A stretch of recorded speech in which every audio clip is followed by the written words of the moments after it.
ഒരു രാജകുമാരനെ ഒരു ഭിക്ഷാടന സംഘം മോഷ്ടിച്ചുകൊണ്ട് പോയി. നന്നേ കുഞ്ഞായിരിക്കുമ്പോഴേ കൊണ്ടുപോയത്. അവൻ ഈ ഭിക്ഷാടന സംഘത്തിൻ്റെ കൂട്ടത്തിൽ ഭിക്ഷ നിன்று നടക്കുകയാണ്. പക്ഷേ അങ്ങനെ നടന്ന് ഒരു ദിവസം അവനെ ഈ രാജകുടുംബത്തിൽപ്പെട്ട ആരോ കണ്ടെത്തിയിട്ട് പറഞ്ഞു, അന്ന് ഭിക്ഷക്കാർ മോഷ്ടിച്ചുകൊണ്ട് പോയ ഞങ്ങളുടെ മകനാണ് നീ എന്ന് പറഞ്ഞ് ഇവനെ ഏറ്റെടുത്തു കഴിഞ്ഞാൽ പിന്നീട് അവൻ ഭിക്ഷ ഉണ്ടാൻ പോകും ഇല്ല.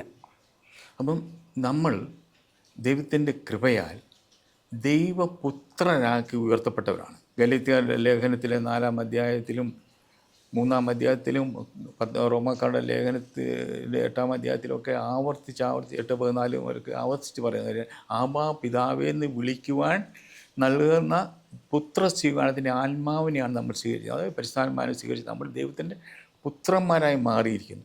അപ്പോൾ ആ അവസ്ഥയിലേക്ക് വന്നു കഴിഞ്ഞിട്ട് അത് അംഗീകരിച്ചുകൊണ്ട് നമ്മൾ ജീവിക്കുമ്പോൾ ഒന്നാമത്തെ കാര്യം, നമ്മൾ ഈ കരുണയ്ക്ക് യാചിക്കേണ്ട സാഹചര്യങ്ങൾ വളരെ കുറയും.